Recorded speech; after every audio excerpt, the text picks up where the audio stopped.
की सैलरी बिल्कुल बंद हो जाए, तो क्या आपके बैंक अकाउंट में इतना पैसा है कि आप बिना किसी नौकरी या बिजनेस के अगले 20-25 साल आराम से जी सके? अगर जवाब नहीं है तो यकीन मानिए आज का वीडियो खास आपके लिए बनाया गया है। दोस्तों, आज के सेशन में हम बात करेंगे रिटायरमेंट प्लान के ऊपर, क्योंकि ज्यादातर लोग यहाँ पैसे कमाने में पूरी जिंदगी गवा देते हैं, लेकिन रिटायरमेंट के बाद उन्हीं पैसों से जिंदगी कैसे चलती है इसकी प्लानिंग कभी नहीं करते। और सबसे बड़ी गलती क्या होती है, लोग सोचते हैं कि अभी तो बहुत टाइम है, बाद में देख लेंगे। लेकिन दोस्तों, मैं आपको बता दूं, फाइनेंस की दुनिया में सबसे महंगी गलती यही होती है, क्योंकि रिटायरमेंट प्लानिंग की शुरुआत जितनी जल्दी होती है, मंजिल उतनी ही आसान हो जाती है। आज की वीडियो में मैं आपको बिल्कुल ही आसान भाषा में बताऊंगा कि रिटायरमेंट प्लानिंग क्या होती है, कब शुरू करना चाहिए, कितने पैसे की जरूरत होगी और कौन सा तरीका आपके लिए सही रहेगा। इसलिए वीडियो को आखिर तक जरूर देखिए, क्योंकि हो सकता है आज लिया गया एक सही फैसला आपकी पूरी रिटायरमेंट लाइफ बदल दे। नमस्कार दोस्तों, मैं हूं एके। स्वागत है आपका हमारे चैनल एकेमिना फाइनेंस पर। अगर आप चाहते हैं कि रिटायरमेंट के बाद भी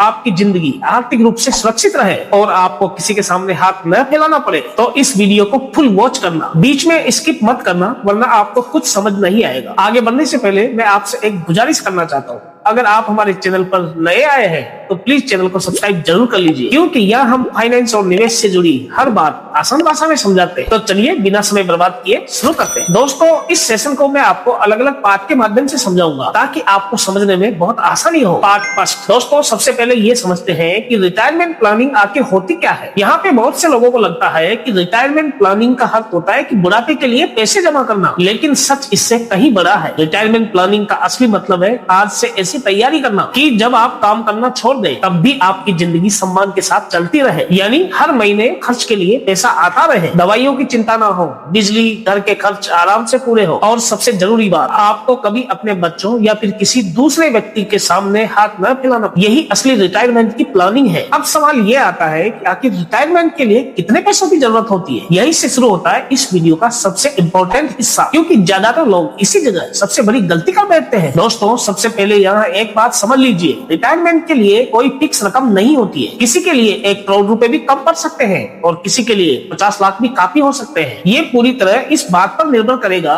कि रिटायरमेंट के बाद आपकी जिंदगी कैसी होगी, आपके मासिक खर्च कितने होंगे और महंगाई यानी इन्फ्लेशन भविष्य में कितनी बढ़ेगी। मान लीजिए आज आपके घर का मासिक खर्च 50,000 है। हो सकता है आपको लगे कि रिटायरमेंट के बाद भी 50,000 रुपए काफी है, लेकिन यह भी एक बहुत बड़ी गलती है, क्योंकि आज जो चीज 50,000 रुपए मिल रही है, जरूरी नहीं कि 20-25 साल बाद उसकी कीमत ना बढ़े। महंगाई धीरे धीरे हर चीज को महंगा करती जा रही है। यही कारण है कि रिटायरमेंट प्लान में सिर्फ आज का खर्चा नहीं देखा जाता, बल्कि आने वाले वर्षों का अनुमान भी लगाया जाता है। इसलिए फाइनेंशियल एक्सपर्ट कहते हैं कि जितना जल्दी रिटायरमेंट की प्लानिंग शुरू करेंगे उतना कम बोझ महसूस होगा, क्योंकि जब आपके पास समय ज्यादा होता है तो आपको हर महीने बहुत बड़ी रकम निवेश करने की जरूरत नहीं पड़ती। लेकिन अगर आप देर से शुरुआत करते हैं तो उसी लक्ष्य तक पहुंचने के लिए हर महीने थोड़ा ज्यादा पैसा लगाना पड़ता है। यानी इस खेल में सबसे बड़ी ताकत सिर्फ पैसा नहीं, समय है, और यही समय आपके छोटे छोटे निवेश को भी भविष्य में बड़ी पूंजी में बदलने की क्षमता रखता है। अब सवाल ये है कि अगर समय इतना महत्वपूर्ण है तो आखिर किस उम्र से रिटायरमेंट प्लानिंग शुरू करनी चाहिए। दोस्तों, इसका सबसे आसान जवाब है जितनी जल्दी हो सके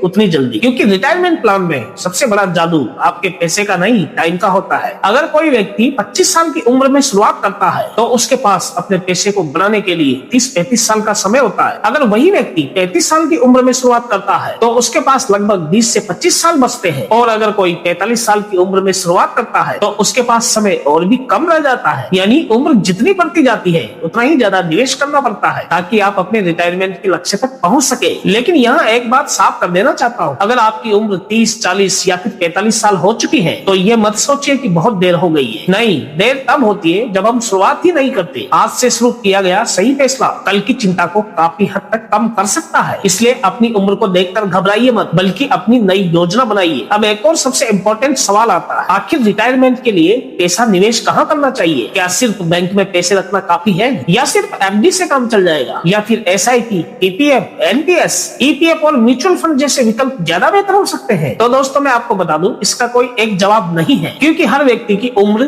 कमाई और जोखिम लेने की क्षमता अलग अलग होती है। इसलिए रिटायरमेंट प्लान में हमेशा ऐसा प्लान बनाना चाहिए जो आपकी जरूरतों के हिसाब से फिट बैठता हो। अब एक एक करके आसान भाषा में समझते हैं। अगर आप नौकरी करते हैं तो आपके पास ईपीएफ की सुविधा है, तो इसे बिल्कुल नजरअंदाज मत कीजिए। ये आपकी रिटायरमेंट की नींव बन सकता है, क्योंकि इसमें नियमित बचत होती है। वहीं अगर आप सुरक्षित निवेश पसंद करते हैं तो पीपीएफ एक अच्छा विकल्प हो सकता है। इसमें लंबे समय तक निवेश करने का फायदा मिलता है और ये लंबे लक्ष्य के लिए बनाया गया है। अगर आप चाहते हैं कि रिटायरमेंट के लिए अलग से एक फंड तैयार हो तो एनपीएस भी एक अच्छा विकल्प है जिसे समझकर अपनाया जा सकता है। इसका उद्देश्य ही रिटायरमेंट के लिए पैसा तैयार करना होता है। और अगर आपकी उम्र अभी कम है और रिटायरमेंट में 20-30 साल बाकी है तो एसआईपी के जरिए म्यूचुअल फंड में निवेश कर सकते हैं। अगर इसमें आप लगातार निवेश करते हैं तो आपके पास एक अच्छी संपत्ति खड़ी हो सकती है। लेकिन दोस्तों, यहाँ पे कई लोग यही गलती करते हैं। लोग एक ही विकल्प पर पूरा भरोसा कर लेते हैं, जबकि समझदारी इस बात में है कि अपनी जरूरत और लक्ष्यों के हिसाब से निवेश करें। अलग अलग विकल्पों का सही संतुलन बनाकर निवेश करना चाहिए। यानी सिर्फ बचत करना ही काफी नहीं है, सही जगह और सही समय पर निवेश करना भी उतना ही ज्यादा जरूरी है। अब आखिरी सवाल बचता है, अगर आज से मुझे रिटायरमेंट प्लानिंग शुरू करनी हो